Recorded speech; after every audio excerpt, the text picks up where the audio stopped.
ریاض کے صحرا میں اس جانور کے چاہنے والوں کی کوئی کمی نہیں۔ بہت سوں کے لیے اونٹ کا دودھ اور اس کا گوشت روایتی مہمان نوازی کا اہم حصہ ہے، مگر سائنسدان کہتے ہیں کہ اونٹوں سے انسانوں کو مرض وائرس لگنے کا خطرہ پیدا ہوتا ہے۔ یہ جان لیوا وائرس اب کہیں زیادہ تیزی سے پھیل رہا ہے اور صرف پچھلے ماہ مریضوں کی تعداد دگنی ہوئی ہے۔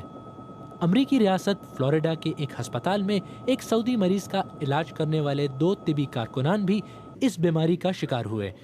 سعودی عرب میں اس بیماری سے متاثر افراد کی تعداد سب سے زیادہ ہے اور یہ وائرس متاثرہ افراد کے ذریعے بھی دوسروں میں پھیلتا ہے۔ وائرس سے ہلاکتوں میں تیزی کو مد نظر رکھتے ہوئے اقوام متحدہ کی ورلڈ ہیلتھ اسمبلی میں شامل رکن ممالک کے وزرائے صحت اور عہدیداران نے اس مسئلے پر غور کیا۔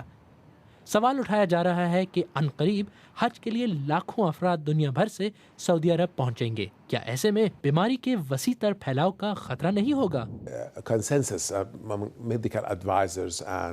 ورلڈ ہیلتھ آرگنائزیشن اور شعبہ طب کے ماہرین اس بات پر متفق ہیں کہ حج کے حوالے سے پریشانی کی کوئی خاص وجہ نہیں ہے۔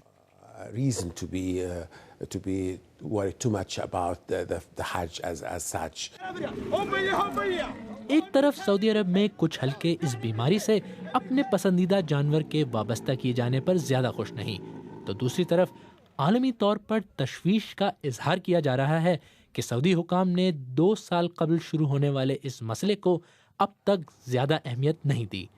لیکن سعودی وزیر صحت کا کہنا ہے کہ اب اس بیماری پر قابو پانے کی ہر ممکنہ کوشش کی جائے گی، مگر فی الحال نہ تو اس وائرس کا کوئی علاج سامنے آیا ہے اور نہ ہی اس کے اسباب دریافت کیے گئے ہیں۔ خالد کرامت، BBC نیوز۔